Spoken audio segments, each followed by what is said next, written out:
Assalamualaikum warahmatullahi wabarakatuh. Halo semuanya, perkenalkan nama saya Novinita Sari dengan NIM 2281240026. Nah, di video kali ini saya akan menjelaskan tentang klasifikasi media pembelajaran.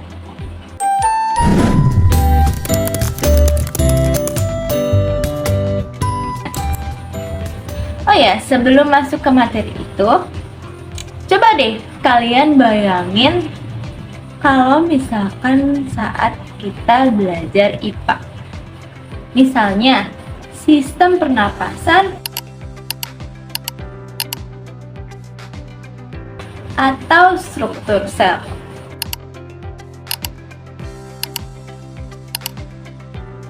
Biasanya kalau misalkan materi tersebut dijelaskan dengan kata-kata, itu bakal sulit dipahami ya kan?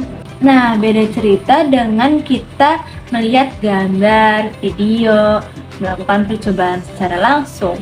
Nah, kenapa? Karena materi-materi yang abstrak tersebut itu pada saat kita melihat video, gambar, atau percobaan secara langsung, itu menjadi mudah dipahami dan dimengerti.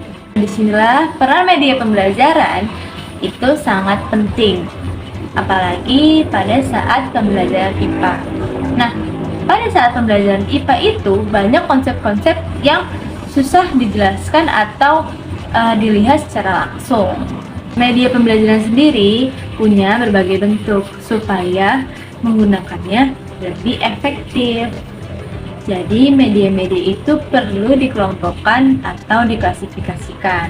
Jadi di pembahasan kali ini, seperti apa yang saya bilang di awal, kita akan fokus memahami klasifikasi media pembelajaran. Jadi simak videonya baik-baik ya sampai selesai. Let's go!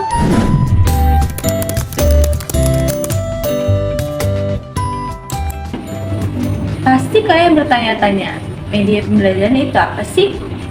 Untuk apa sih media pembelajaran itu?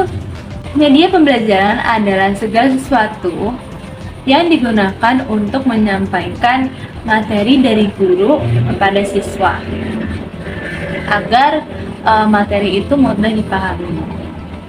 Dalam IPA sendiri, media pembelajaran itu membantu kita untuk menjelaskan hal-hal yang tidak bisa kita lihat secara langsung, apalagi tentang materi sel ataupun proses yang terjadi di dalam tubuh. Secara umum, media pembelajaran terdiri dari visual, audio visual, dan interaktif. Nah, dari berbagai jenis media pembelajaran tersebut, kita bisa mengelompokkannya ke dalam klasifikasi tertentu agar lebih bisa atau lebih mudah digunakan. Klasifikasi pertama adalah klasifikasi berdasarkan indera, yang digunakan dalam menerima informasi. Nah, media yang pertama yaitu media visual. Media visual itu hanya bisa dilihat, tidak bergerak, tidak bersuara. Nah, contohnya itu apa? Contohnya itu gambar, diagram,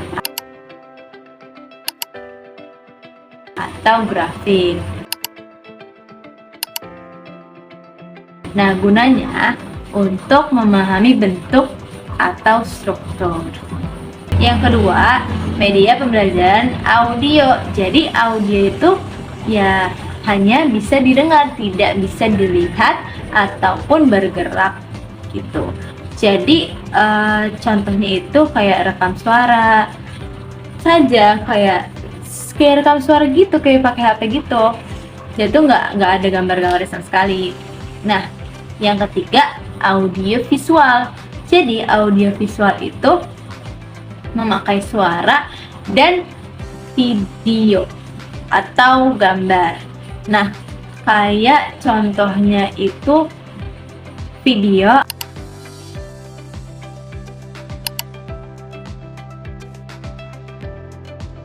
atau animasi. Lapar, Lord Voldemort. Kami menemukan sisa makanan di gigi Graham yang sudah ada sejak kemarin.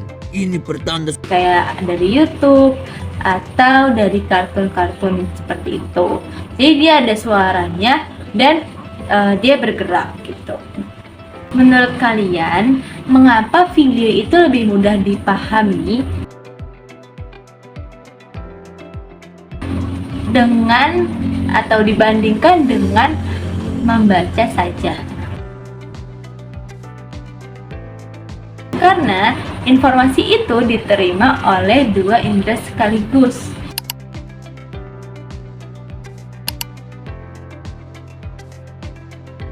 Jadi, kalau hanya membaca saja, itu kadang kita juga sulit gitu membayangkannya. Nah, kalau misalkan dengan video, dia bisa langsung terbayangkan dan bisa langsung paham gitu apa yang dijelaskan. Yang kedua, atau klasifikasi kedua, yaitu klasifikasi berdasarkan media teknologi yang digunakan.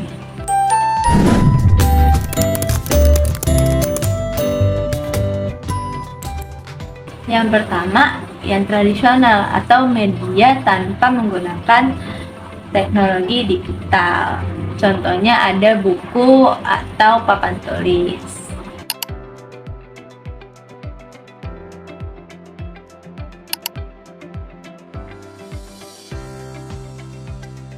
Kedua, ada modern, yaitu media yang menggunakan teknologi digital. Contohnya, ya seperti biasa, itu ada PPT, video, Maksud kamu Lord Foto? Kita gak boleh sebut namanya di sini. Gitu. ataupun aplikasi-aplikasi yang bisa digunakan untuk belajar. Sebenarnya media modern itu memang lebih menarik, tetapi media tradisional itu juga tetap penting karena media tradisional itu mudah digunakan. Selanjutnya, klasifikasi ketiga atau yang terakhir itu klasifikasi terhadap tingkat keterlibatan siswa.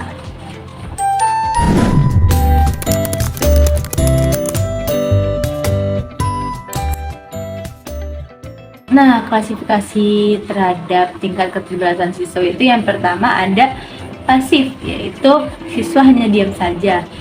Contohnya menonton video. Kan kalau menonton video itu biasanya memang siswa itu diam kan dan tidak bertanya atau aktif gitu. Nah, sebelumnya kan pasif, sekarang yang aktif. Yang aktif itu berarti siswa itu terlibat dalam pembelajaran, kayak contohnya melakukan eksperimen ataupun percobaan secara langsung.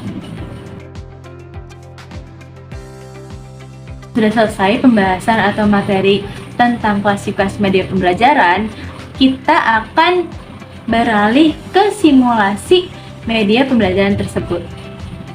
Check it out! Assalamualaikum warahmatullahi wabarakatuh. Waalaikumsalam warahmatullahi wabarakatuh. Halo semuanya, halo teman-teman, apa kabar semuanya? Baik Bu Guru. Nah, sebelum mulai pembelajaran, Ibu mau tanya dulu nih, siapa yang di sini pernah ngerasa ngos-ngosan setelah lari? Saya Bu Guru. Nah, kenapa ya kita bisa ngos-ngosan? Kenapa ya Bu Guru? Karena lari Bu Guru. tubuh kita itu butuh lebih banyak oksigen saat beraktivitas. Nah, itu juga berkaitan dengan sistem pernapasan yang akan kita pelajari hari ini.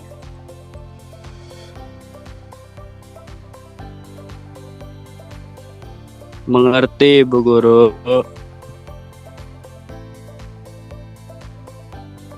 Nah, jadi sistem pernapasan manusia ini terdiri dari beberapa organ, yaitu ada hidung, tenggorokan, dan paru-paru. Nah, biasanya udara itu masuk melalui hidung, lalu ke trakea yaitu tenggorokan, dan akhirnya ke paru-paru. Nah, kalian harus tahu pernapasan itu ada dua, inspirasi dan ekspirasi. Nah, inspirasi sendiri yang artinya menghirup udara. Contohnya saat kita menarik napas. Nah, udara yang mengandung oksigen itu masuk ke paru-paru, sedangkan yang ekspirasi itu menghembuskan udara. Contohnya saat kita menghembuskan napas, tubuh mengeluarkan karbon dioksida.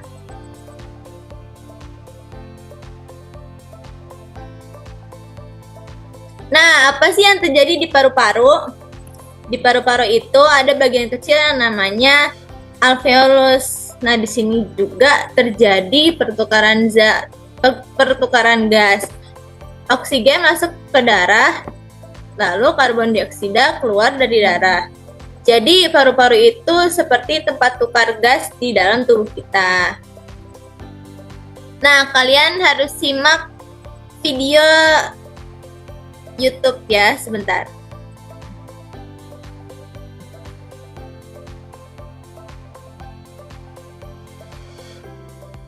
Video apa tuh Bu Guru? Video tentang sistem pernapasan. Sebentar ya. Oke. Kelihatan tidak? Tidak Bu Guru. Sebentar ya. Gelap. Bu Guru, kok kamera saya hilang? Udah hujan namanya. Enggak, biasanya pomo-pomo kan ngikutin, Cok.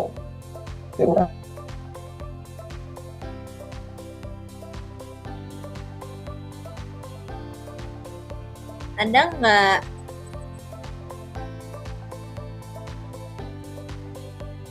Belum ada Ibu, hitam semua. Sabar ya. Belum ada Ibu. Sabar, kita ulang dulu.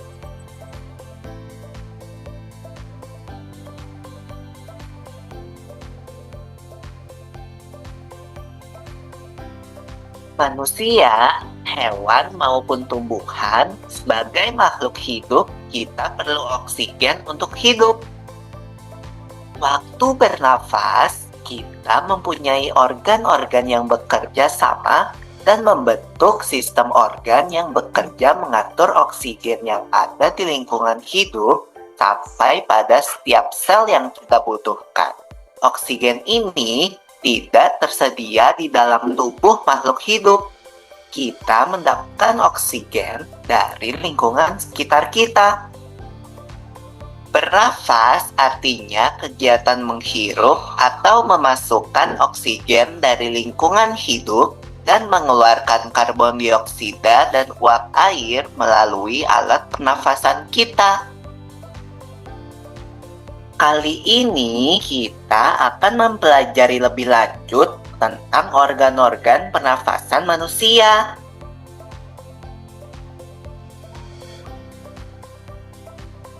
Lula, kamu tahu enggak kalau alat pernafasan kita terdiri atas hidung, pangkal tenggorok atau laring, batang tenggorok atau trakea, cabang batang tenggorok atau bronkus, dan paru-paru. Ya Pipo, melalui lubang hidung, udara mendapatkan jalan keluar dan masuk ke dalam tubuh kita. Tapi, selain itu, udara juga dapat keluar masuk melalui mulut loh. Namun, jika kita bernafas menggunakan hidung, akan lebih baik loh Pipo, karena terdapat lendir dan rambut-rambut halus. Rambut-rambut halus ini berfungsi untuk menyaring udara yang mengandung debu, kotoran, dan kuman penyakit. Benar sekali Lula. Selaput lendir berfungsi untuk mengatur suhu udara yang akan masuk ke paru-paru dan mengatur kelembapan udara agar sesuai dengan kelembapan tubuh. Hidung juga jalur yang langsung terhubung dengan alat pernafasan pernafasan berikutnya, yaitu tenggorokan. Tenggorokan merupakan alat pernafasan manusia yang kedua. Pada tenggorokan terdapat laring atau pangkal tenggorok dan batang tenggorok atau trakea. Pada bagian dalam dinding batang tenggorok terdapat selaput lendir dan rambut-rambut halus yang selalu bergetar yang berfungsi menghalangi benda-benda asing yang akan masuk ke paru-paru. Pernahkah kalian tersedak? Kamu pernah nggak, Lula? Pernah banget, Pipo. Itu kenapa ya, by the way? Tersedak merupakan gerak refleks untuk mengeluarkan kembali benda atau makanan yang masuk ke saluran pernafasan. Oh, aku tahu. Gerak refleks adalah gerak cepat dan otomatis yang menanggapi rangsangan dari luar organ, kan? Iya, Lula. Kemudian, pangkal tenggorok yang disebut juga laring menghubungkan hidung dengan batang tenggorok atau yang biasa disebut trakea. Pada ujung trakea terdapat bronkus, yaitu percabangan yang menghubungkan trakea dengan paru-paru kiri dan kanan. Paru-paru terletaknya di dalam rongga dada, kan, Pipo? Jika kita menghirup udara, maka udara masuk ke paru-paru. Lalu, kemana lagi ya? Melalui bronkus menuju cabang dari bronkus yang disebut bronkiolus dan berujung pada gelembung paru-paru yang juga disebut dengan alveolus. Pada alveolus ini kan yang terdapat pembuluh darah, di mana terjadi pertukaran gas oksigen dengan karbon dioksida.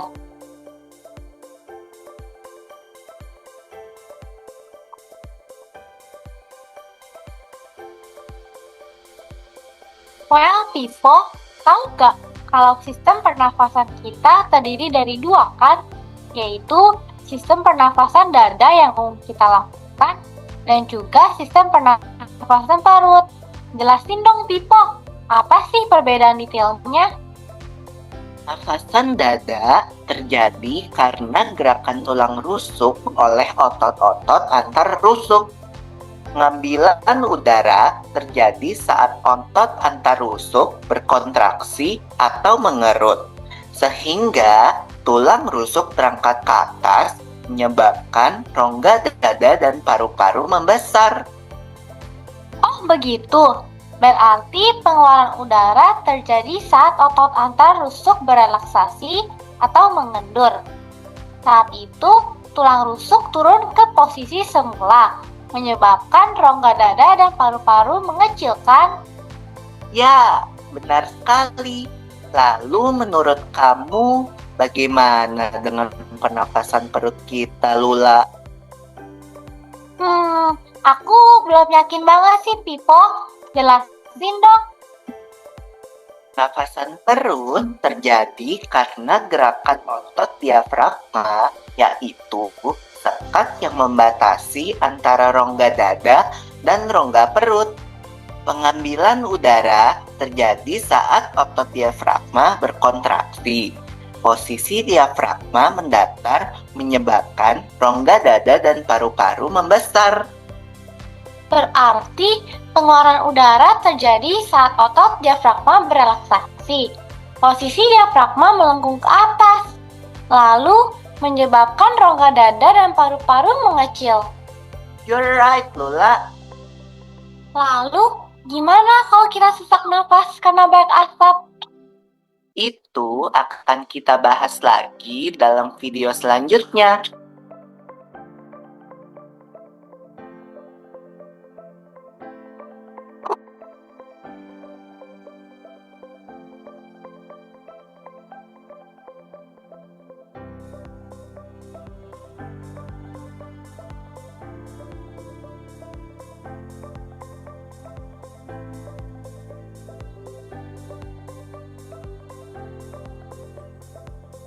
Nah, itu adalah contoh atau sistem pernapasan manusia. Nah, Ibu mau tanya nih, oksigen itu masuk pada saat kita apa? Saat apa, Bu? Saat apa? Menarik nafas. Nah, biasanya karbon dioksida keluar saat kita Saat kita apa ya, Bu? Menarik napas, Bu. Menghembuskan nafas, Bu. Iya, betul sekali. Nah, kenapa saat kita bernapas lebih cepat itu pada saat olahraga? Karena butuh oksigen lebih banyak, Bu. Iya, betul sekali. Jadi, coba ya kita sekarang praktikkan. Coba kalian tarik napas dalam-dalam. Tahan. Lalu hembuskan. Apa yang kalian rasakan? Lega, Bu. Selain itu apa? Selain itu ada rasa sensasi ademnya pas lagi ditarik, Bu. Kalau dada mengembang, kalian merasakan itu nggak pada saat menarik nafas? Iya, Bu. Bu. Merasakan, Nah. Bu. Itu tuh karena paru-paru kita itu lagi mengisi udara. Saat menarik nafas, dada kan membesar. Terus saat menghembuskan nafas, dada mengecil. Jadi hari ini kita sudah belajar tentang organ pernapasan yaitu hidung, trakea, dan paru-paru. Nah, proses inspirasi dan ekspirasi. Lalu pertukaran gas di paru-paru serta hubungan pernapasan dengan aktivitas. Nah, Oke, cukup dari Bu. Ibu. Terima kasih, Bu, Terima kasih pembelajaran. ya, anak-anak. Iya, Terima kasih ya, Iya, Ibu. Bu. Assalamualaikum warahmatullahi wabarakatuh. Waalaikumsalam. Waalaikumsalam warahmatullahi wabarakatuh. Terima kasih. Nah, video sebelumnya merupakan contoh dari media pembelajaran IPA. Baik teman-teman, kita sudah sampai di akhir pembahasan hari ini. Nah, dari seluruh materi yang telah kita pelajari, dapat kita pahami bahwa media pembelajaran memiliki peran yang sangat penting, khususnya dalam pembelajaran IPA yang banyak memuat konsep-konsep abstrak dan tidak selalu dapat diamati secara langsung. Kita juga telah mempelajari bahwa media pembelajaran dapat diklasifikasikan ke dalam beberapa kategori utama. Pertama, berdasarkan indera yang digunakan yaitu media visual, audio, dan audiovisual. Kedua, berdasarkan teknologi yaitu media tradisional dan media modern. Ketiga, berdasarkan tingkat interaksi yaitu media pasif dan media aktif. Nah, dari ketiga klasifikasi tersebut, kita dapat memahami bahwa tidak ada satu jenis media yang paling baik untuk semua situasi. Pemilihan media harus disesuaikan dengan tujuan pembelajaran, karakteristik materi, serta kebutuhan siswa agar pembelajaran dapat berlangsung secara efektif dan bermakna. Oleh karena itu, penting bagi kita untuk mampu memilih dan memanfaatkan media pembelajaran secara tepat dan bijak. Selain itu, dengan penggunaan media yang tepat, diharapkan proses pembelajaran dapat menjadi lebih menarik, mudah dipahami, serta mampu meningkatkan motivasi belajar siswa. Dengan demikian, sebagai calon pendidik maupun peserta didik, kita perlu terus mengembangkan kemampuan dalam menggunakan berbagai media pembelajaran secara kreatif dan inovatif. Media pembelajaran yang baik juga dapat membantu menciptakan suasana belajar yang lebih interaktif dan tidak membosankan. Hal ini tentu akan berdampak positif terhadap pemahaman konsep serta hasil belajar siswa secara keseluruhan. Semoga materi yang telah disampaikan kali ini dapat memberikan manfaat dan menambah wawasan kita semua. Kami juga berharap teman-teman dapat menerapkan pengetahuan ini dalam kegiatan pembelajaran di masa yang akan datang. Tidak hanya itu, penggunaan media pembelajaran yang tepat juga dapat membantu guru dalam menyampaikan materi secara lebih sistematis dan efisien. Dengan adanya perkembangan teknologi saat ini, kita memiliki banyak pilihan media yang dapat dimanfaatkan untuk menunjang proses pembelajaran. Oleh sebab itu, kita dituntut untuk terus belajar dan beradaptasi agar mampu mengikuti perkembangan tersebut. Nah, harapannya pembelajaran ke depan dapat menjadi lebih inovatif, kreatif, dan mampu menjawab tantangan zaman, serta dapat menciptakan generasi yang tidak hanya memahami materi, tetapi juga mampu berpikir kritis, kreatif, dan mampu memecahkan masalah dalam kehidupan sehari-hari. Dengan demikian, proses pembelajaran tidak hanya berfokus pada hasil akhir, tetapi juga pada proses yang bermakna dan berkesan bagi setiap siswa. Nah, gimana teman-teman? Jadi lebih paham kan apa itu klasifikasi media pembelajaran IPA? Jadi, cukup sekian pembahasan video kali ini. Terima kasih atas perhatiannya. Sampai ketemu lagi. Wassalamualaikum warahmatullahi wabarakatuh. Dadah.